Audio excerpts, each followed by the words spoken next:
This approach, far from advancing knowledge, retreats from its fundamental task. Genuine knowledge seeks to articulate and fulfill the differentiated aspects of reality, revealing how the absolute manifests itself in and through particular forms.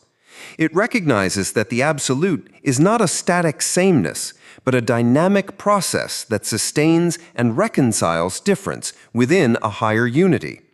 To simply declare all things one in the absolute without engaging in the labor of differentiation and integration is to abandon this task, offering a simplistic and ultimately meaningless resolution to the complexities of thought and existence.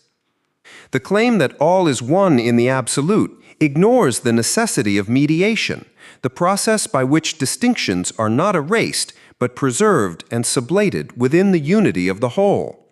This mediation is the hallmark of fulfilled knowledge, which does not dissolve particularities into an indistinct void, but reveals their essential role within the structure of the absolute.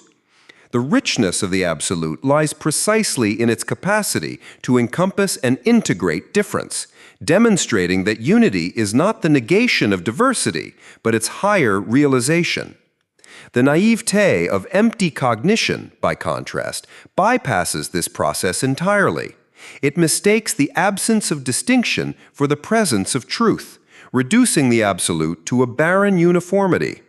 In doing so, it fails to grasp the dialectical nature of the absolute, which is not an abstract oneness, but a living totality, realized through the dynamic interplay of unity and difference. This shallow conception of the absolute offers no path forward for knowledge, no means of engaging with the richness and complexity of reality. Instead, it presents a static and lifeless abstraction, incapable of sustaining the demands of genuine understanding. To move beyond this naive perspective, one must recognize that the absolute is not a negation of the differentiated, but its fulfillment.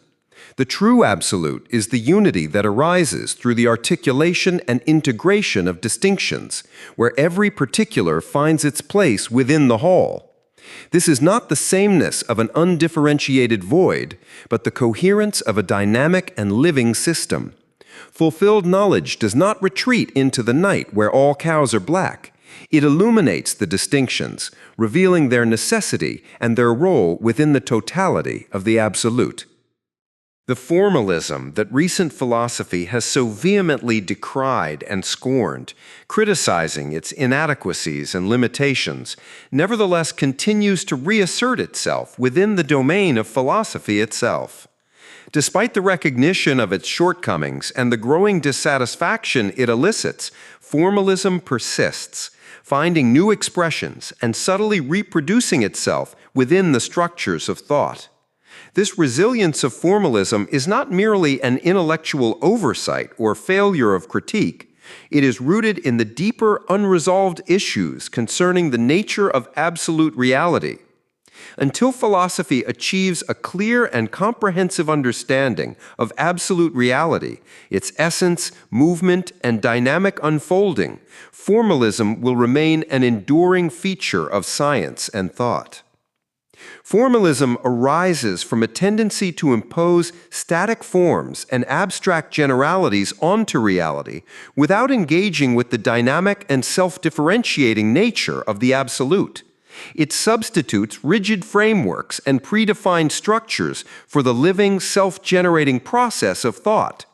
While this approach may create the illusion of systematic coherence, it ultimately reduces the richness of reality to lifeless schemata, failing to capture the depth and complexity inherent in the absolute. Recent philosophy has rightly criticized this tendency, exposing its inability to account for the dynamic interplay of unity and difference that characterizes true knowledge. Yet even in rejecting formalism, philosophy often falls back into its patterns, perpetuating the very shortcomings it seeks to overcome. This persistence of formalism reflects a deeper issue: the inadequacy of current understanding regarding the nature of absolute reality. The absolute is not a static entity or a fixed endpoint, but a dynamic totality, realized through the continuous movement of differentiation and integration.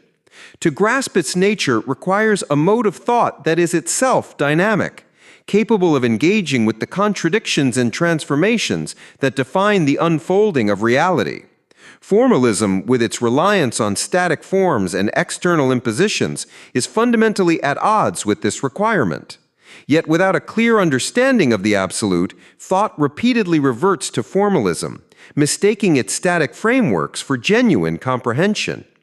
The inadequacy of formalism is not merely an intellectual flaw, but a symptom of the unresolved tension between the demand for systematic knowledge and the failure to grasp the true nature of the absolute.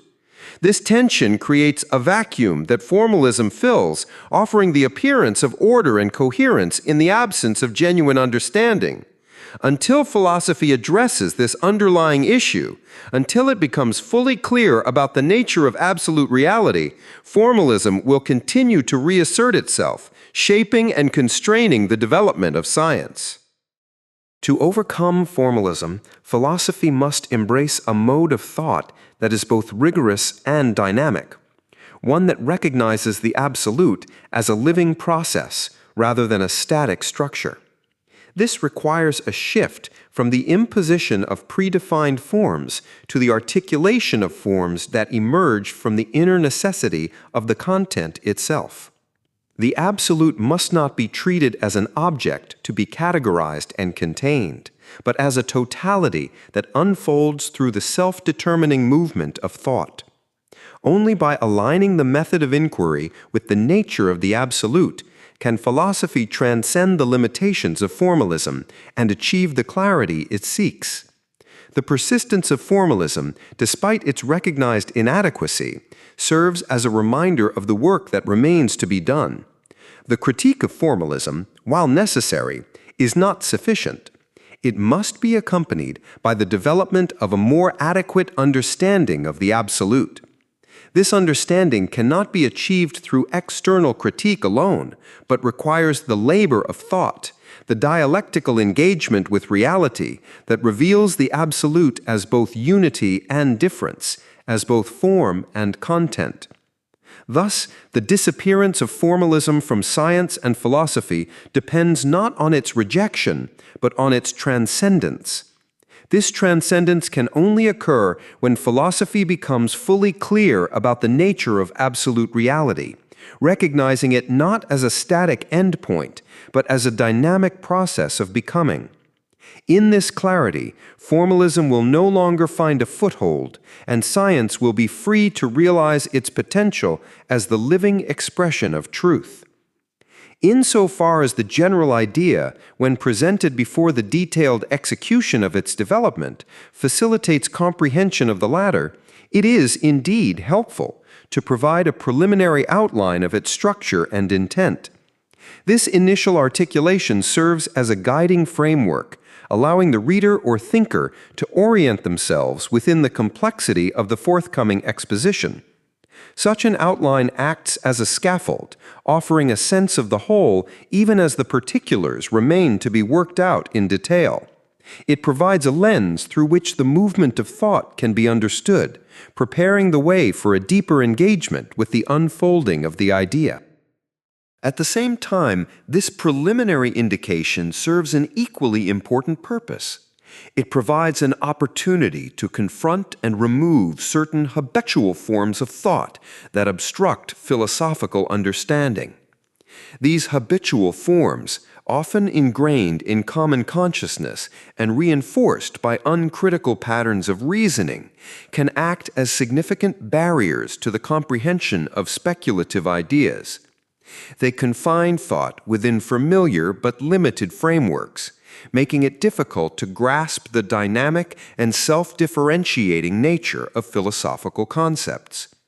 By addressing and challenging these preconceptions at the outset, the preliminary outline clears the ground for a more authentic engagement with the content. These habitual forms of thought tend to rely on static distinctions, rigid categorizations, and linear modes of reasoning that are ill-suited to the fluid and dialectical nature of philosophical inquiry. They may reduce complex ideas to simplistic binaries or impose external schemas that obscure rather than illuminate the movement of the concept. Left unchecked, these patterns of thought hinder the ability to follow the development of the idea in its richness and necessity, replacing genuine understanding with superficial comprehension. Thus, part of the task of the preliminary outline is to dislodge these habits, opening the mind to the demands of speculative thinking. The removal of these obstacles is not merely preparatory, but integral to the philosophical process itself. Philosophy requires a mode of thinking that is willing to let go of preconceived notions, to embrace the unfamiliar, and to follow the movement of the concept wherever it may lead. This openness is essential for engaging with the general idea, not as a static abstraction, but as a living totality that unfolds through its determinations. By clearing away the habitual forms that obstruct this engagement, the preliminary outline lays the foundation for a more profound encounter with the idea in its execution. Moreover, the act of indicating the general idea in advance is not intended to foreclose or limit the development of the content, but to illuminate its trajectory. It offers a provisional view of the whole, one that will be enriched and transformed as the idea unfolds in its details.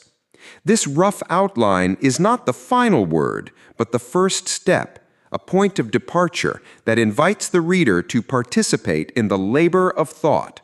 It is through this participation that the general idea becomes more than an abstract schema, revealing itself as a dynamic and self-generating principle.